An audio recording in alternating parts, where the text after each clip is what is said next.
Hello everyone, myself Tikam Meena, Assistant Professor Mathematics, government college Mandpiya. Last lecture में हम पढ़ रहे थे BSc part second paper vector calculus, उसमें curl of a vector point function पढ़ रहे थे, किसी सदिश बिंदु फलन का कर्ल यानी कुंतल। तो उसी में आज कुछ इंपॉर्टेंट क्वेश्चन करने जा रहे हैं कि यदि R vector equal to x I cap plus Y J cap plus Z के कैप है और R equal to mod of are vector है, तो हमें सिद्ध करना है curl are vector equal to 0 और curl R N R equal to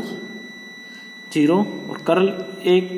cross R equal to 2a। A एक अचर सदिश है और आर जब हम इसमें यूज कर रहे हैं, जब डार्क आर हो तो उसको हम इस तरह लिख सकते हैं, सॉरी आर वेक्टर, और जब सिंपल आर हो तो ये होता है मॉड ऑफ आर वेक्टर, अर्थात आर वेक्टर का मापांक। हमारे पास r vector equal to x I cap plus Y J cap plus Z के कैप, माना कि डार्क आर लिख दिया हमने, तो curl are vector equal to del cross are, curl की परिभाषा से आई जे के इसके गुणांक रखेंगे del upon del x del upon y del upon del z. R के जो गुणांक है आई जे के एक्स वाई जेड है। अब हमें इसका मान निकालना है आई कैप, तो इसको करेंगे del Z upon del Y minus del Y upon del Z, इसी तरह माइनस जे करेंगे तो ये क्या आएगा, 0 आएगा, क्योंकि जेड का वाई के सापेक्ष अवकलन 0, वाई का जेड के सापेक्ष अवकलन 0, इसी तरह जे के साथ 0 हो जाएगा और के साथ भी 0, तो ये अभिष्ट मान आएगा 0। अब कर्ल आर की पावर एन 0 सदिश वेक्टर होता है वैसे, क्योंकि कर्ल का हम किसी सदिश का निकालते हैं वो तो एक सदिश राशि आती है, ग्रेडियंट भी एक सदिश राशि आती है, बट डाइवर्जेंस किसी सदिश का निकालते हैं तो वो एक अदिश राशि आती है, क्योंकि उसमें अदिश गुणा होता है दो सदिशों का। कर्ल आर की power N R vector equal to del cross R की पावर एन आर वेक्टर, तो इसका मान निकालेंगे डेल क्रॉस आर की पावर एन एक्स आई कैप प्लस वाई जे कैप प्लस जेड के कैप। अब हमें इसको इसके रूप में लिखें कर्ल की परिभाषा से, तो आई जे के, जिससे जब आई जे के की वैल्यू लिखेंगे इसमें R N X R N Y और प्लस ये आर एन जेड। अब हमें इसका क्या करना है, सदिश गुणा करना है, तो आई कैप इसका विलोपन करें तो del upon del y r की power n z minus del upon del z r की पावर एन वाई, इसी तरह माइनस का चिन्ह आता है सेकेंड टाइम जे कैप के। अब इसका विलोपन करें तो del upon del x r की power n z minus del upon del z r की पावर एन एक्स, इसी तरह के कैप के साथ इसका विलोपन माने तो del upon del x r की power n y minus del upon del y r की पावर एन एक्स। अब यदि हम इसको समेशन के रूप में लिखें तो आई कैप वाली टर्म लिख रहे हैं, जे और के कैप की हम सिमिलरली करके लिख देंगे del upon del y r की power n z minus del upon del z r की पावर एन वाई। अब यदि जेड ये तो कांस्टेंट है, आर की पावर एन का अवकलन करना है n are N minus 1, z constant है और आर का del r upon del Y minus n are N minus 1, y constant है आर का, क्योंकि आर की पावर एन का किया n are N minus 1 del r upon del z. अब हमें del r upon del y और del r upon del z की वैल्यू रखनी है, क्योंकि r equal to the del R square होता है X square plus Y square plus Z square,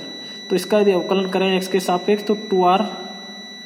del r upon del x equal to 2x, तो del r upon del x आता है x upon r, del r upon del y y upon r, del r upon del z z upon r,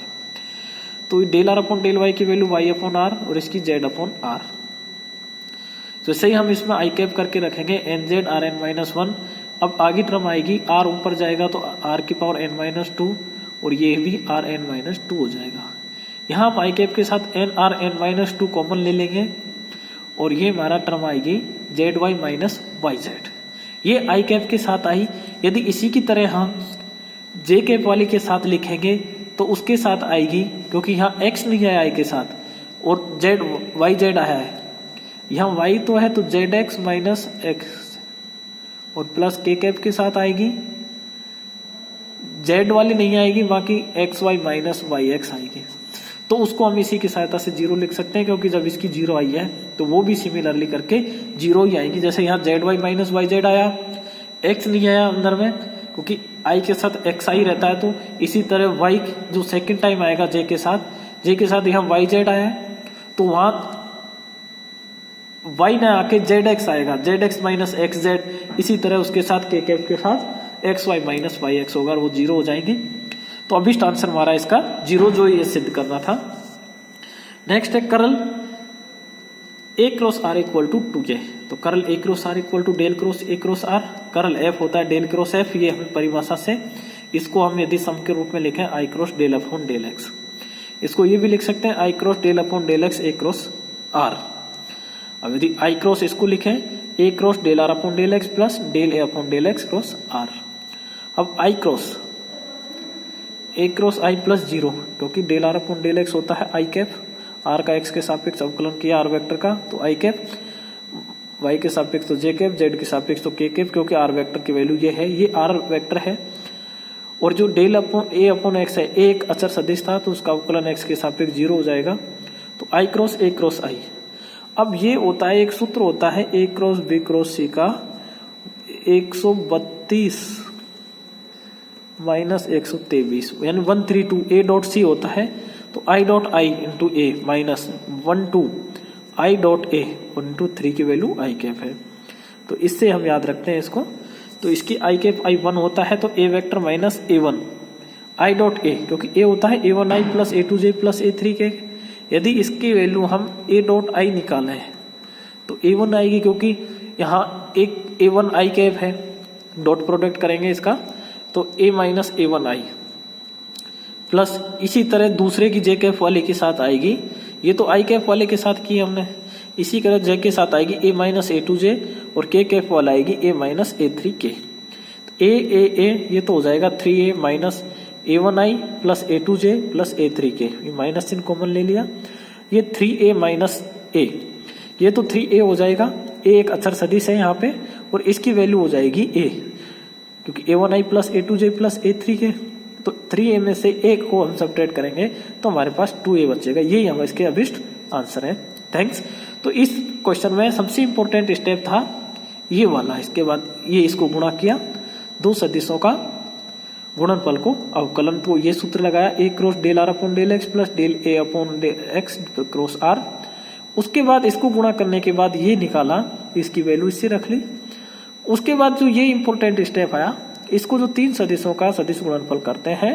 तो वो एक step होता है 132 minus 123, जैसे 123 इसको नाम दें, उसको बोलते हैं वैसे 132 माइनस 123, तो उससे इसका मान निकाला और ये हमने फिर इसके अभिष्ट आंसर निकाले 2A। थैंक्स। नेक्स्ट लेक्चर में हम इसी के कर्ल के कुछ क्वेश्चन, उसके बाद इसमें कुछ आइडेंटिटी है, सब इंपॉर्टेंट आइडेंटिटी सर्वसमीका है, उनको सिद्ध करेंगे।